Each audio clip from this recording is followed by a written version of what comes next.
साध संगत जी,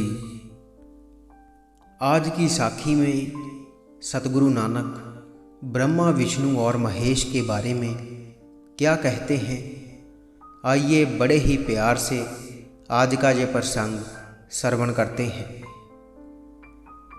साध संगत जी, आज की साखी शुरू करने से पहले आज की शिक्षा है जो कि वाणी में 323 अंग में दर्ज है।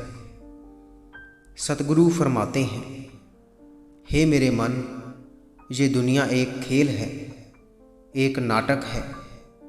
हे मेरे भाई, ये संसार नाशवान है और एक दिन नश्वर और नाश हो जाएगा। और सतगुरु फरमाते हैं कि छोटी बुद्धि वाला व्यक्ति, भाव बुरे विचारों वाला व्यक्ति परमात्मा का नाम नहीं जपता, उसका नाम नहीं सिमरता। हे मेरे मन, बुरी बुद्धि वाला व्यक्ति वह कर्म करता रहता है जिसके करने का कोई लाभ नहीं, जिसके करने का कोई फायदा नहीं। लेकिन फिर भी ऐसा व्यक्ति ऐसे बेकार कर्म करके बड़ी बड़ी बातें करता है, समाज में मान और सम्मान हासिल करने की कोशिश करता है। जब कोई व्यक्ति ठगी कर और लूट मार कर आता है तो वह यह सोचता है कि उसने पूरी दुनिया को ही जीत लिया है। हे मेरे मन, छोटी बुद्धि वाला व्यक्ति, भाव बुरी बुद्धि वाला और बुरे विचारों वाला व्यक्ति यह नहीं सोचता कि दुखदाई काल उसे आकर पकड़ लेगा और उसको कष्ट सहना पड़ेगा। हे नानक, जिस व्यक्ति के हृदय में परमात्मा खुद मेहर करके विराजमान हो जाता है, उस व्यक्ति के अंदर से मौत का डर निकल जाता है। और सतगुरु ये समझाने की कोशिश कर रहे हैं कि हमें बुरे कर्म त्याग कर अच्छे कर्म करने चाहिए, अच्छे कर्मों की तरफ ध्यान देना चाहिए। साध संगत जी, एक बार सतगुरु नानक एक ऐसे नगर में जा पहुँचे जहाँ पर सभी लोग देवी देवताओं की पूजा करते थे और उनके अंदर ब्रह्मा विष्णु और महेश जी को लेकर बहुत श्रद्धा थी। तो जब सतगुरु वहाँ पर पहुँचे और वहाँ जाकर नगर के बीच सतगुरु विराजमान हो गए, तो सतगुरु को वहाँ पर विराजमान होता देख उस नगर के नगरवासी सतगुरु के पास आने लगे और उनके पास आकर खड़े हो गए। तो उनमें से किसी एक ने सतगुरु नानक से कहा कि आप एक फ़कीर हो, तो हमारी आपसे एक विनती है कि हम आपसे ईश्वर से संबंधित कुछ सुनना चाहते हैं, कृपया हमें सुनाने की कृपा करें। तो यह सुनकर सतगुरु नानक बहुत प्रसन्न हुए। तो वहाँ पर सतगुरु नानक ने वाणी का उच्चारण कर कुछ शब्दों के माध्यम से उन सभी नगरवासियों के मन को शांति दी। तो साध संगत जी, सतगुरु नानक को वह लोग बहुत प्यारे लगे, क्योंकि उनके अंदर ईश्वर के प्रति बहुत कुछ जानने की इच्छा थी, ईश्वर से लगाव था। तो इसलिए सतगुरु नानक उन लोगों से बहुत प्रसन्न हुए और सतगुरु नानक ने उस नगर के लोगों को कहा कि अगर आपके मन में कोई प्रश्न है तो आप बेझिझक मुझसे पूछ सकते हैं। तो यह सुनकर उनमें से एक ने सतगुरु नानक से कुछ प्रश्न पूछे, जिसमें से पहला प्रश्न था कि हे गुरुजी, उस परमेश्वर का रंग कैसा है? उस कर्ता का आदि अंत किससे हुआ? परमेश्वर स्वयं में क्या है? क्या वह एक वस्तु है? तो सतगुरु नानक ने उनके इन प्रश्नों का बहुत सरल तरीके से उत्तर दिया। सतगुरु ने फरमाया कि हे भक्तजनों, उस ईश्वर की माया बेअंत है। साध संगत जी, सतगुरु नानक अक्सर लोगों को उनके धर्म के अनुसार समझाते थे। वह जिस धर्म के होते थे उनको उन्हीं के धर्म का ज्ञान देते थे और उन्हें ईश्वर से जोड़ने की कोशिश करते थे। तो उन लोगों को उन्हीं के धर्म के अनुसार समझाते हुए सतगुरु ने कहा, हे भक्तों, वेद कहते हैं अनंत वर्षों के बीत जाने के बाद ब्रह्मा जी का एक दिन व्यतीत होता है, यानी कि पूरा होता है, और विष्णु जी की समस्त आयु का शिव जी का एक दिन होता है।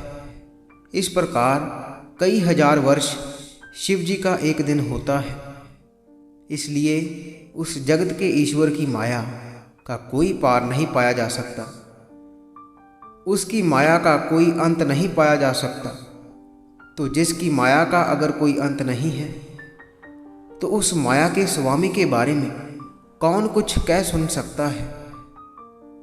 सासंगत जी, इसके पश्चात सतगुरु नानक ने एक शब्द का उच्चारण किया जो कि आज श्री गुरु ग्रंथ साहिब जी में अंग 499 में दर्ज है, जिसका अर्थ है कि हे भाई, पुराणों में कथा आती है कि जिस ब्रह्मा जी के रचे हुए वेदों को ब्राह्मण अपने मुख्य से मीठे स्वरों में पढ़ते हैं, वह ब्रह्मा जी विष्णु जी की नाभि से उगे हुए कमल के फूल से पैदा हुए और अपने जन्मदाता यानी कि विष्णु जी के कुदरती अंत को ढूंढने के लिए उसी नाभि से निकली नाली में वापस चल पड़े जिस नाभि से वह पैदा हुए थे। उस नाली में ब्रह्मा जी ने अपने जन्मदाता विष्णु जी की माया का अंत ढूंढना चाहा और कई वर्षों तक विष्णु जी की माया का अंत ढूंढने के पश्चात भी उनको विष्णु जी की माया का अंत नहीं पता चल पाया। सासंगत जी, वह परमेश्वर इतना बड़ा है कि सूरज और चंद्रमा उसके त्रिलोक में छोटे छोटे दीपक ही हैं। सारे जगत में उसी की ही ज्योति फैली हुई है। जो मनुष्य गुरु के बताए हुए मार्ग पर चलता है, गुरु के बताए हुए मार्ग पर चलकर परमात्मा की भक्ति करता है, उसके नाम का सिमरन करता है, तो उसको उस परमेश्वर की प्राप्ति हो जाती है और वह मनुष्य पवित्र जीवन वाला हो जाता है। लेकिन जो मनुष्य गुरु के बताए हुए मार्ग पर ना चलकर अपने मन के पीछे लगकर कर्म करते हैं, अपना समय व्यतीत करते हैं, उनका जीवन अंधेरे में ही निकल जाता है। बड़े बड़े योगी जपी तपी समाधि लगाते हैं और अपने मन को जीतने की कोशिश करते हैं, परंतु वह जो उनके अंदर ज्योति है उसको कठोर समाधि लगाने के पश्चात भी जान नहीं पाते, उसे देख नहीं पाते। परंतु जो मनुष्य गुरु को अंग संग मानता है, गुरु के आदेश पर चलता है, तो वह परमेश्वर उस व्यक्ति के मन का झगड़ा बिल्कुल समाप्त कर देते हैं। यानी वह मन के पीछे नहीं लगते और ना ही मन उन्हें परेशान करता है। ऐसे व्यक्ति के अंदर शब्द रूपी मीठी लगन लग जाती है, उसके अंदर परमात्मा की ज्योति जल जाती है और उसके अंदर पल पल खुशी फूटने लगती है। वह एक ऐसी खुशी होती है जिसका कोई कारण नहीं होता, वह बिना कारण के होती है और निरंतर व्यक्ति को सुख और आनंद का अनुभव करवाती है। तो सतगुरु फरमान करते हैं, हे नानक, अरदास कर रहे देवताओं और मनुष्य के मालिक, हे जूनी रहत परमेश्वर, सचखंड में निवास करने वाले प्रभु, मुझ पर मेहर कर ताकि मुझे इस अडोलता में निवास मिले। मुझ पर मेहर की नज़र कर कि मेरा बेड़ा पार हो जाए।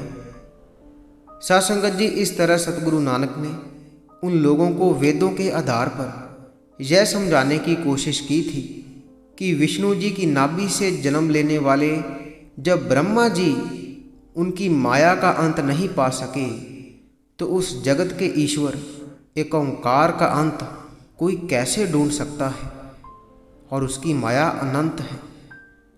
सासंगत जी, इस तरह सतगुरु नानक बहुत सरल तरीके से लोगों को समझाने की कोशिश करते थे कि इस जगत का मालिक वह एक ओंकार है जिसने इस जगत की रचना की है और सब उसके हुक्म के अंदर है, उसके हुक्म से बाहर कोई भी नहीं है। जो कुछ भी हो रहा है उसके हुक्म के अंदर ही हो रहा है। और सतगुरु नानक ग्रंथों और वेदों के आधार पर लोगों को उस एक ओंकार की महिमा समझाते थे कि वह अनंत है, बेअंत है और उसकी माया भी बेअंत है। साध संगत जी, इसी के साथ हम आपसे इजाज़त लेते हैं। कल मिलेंगे ऐसी ही एक रूहानी साखी के साथ। अगर आप रोज़ाना रूहानी साखियाँ सुनना पसंद करते हैं तो आप इस चैनल को सब्सक्राइब कर लीजिए और साथ ही बेल आइकन पर भी ज़रूर प्रेस कीजिए ताकि हम जैसे ही नई साखी अपलोड करेंगे उसकी नोटिफिकेशन आप तक पहुंच जाया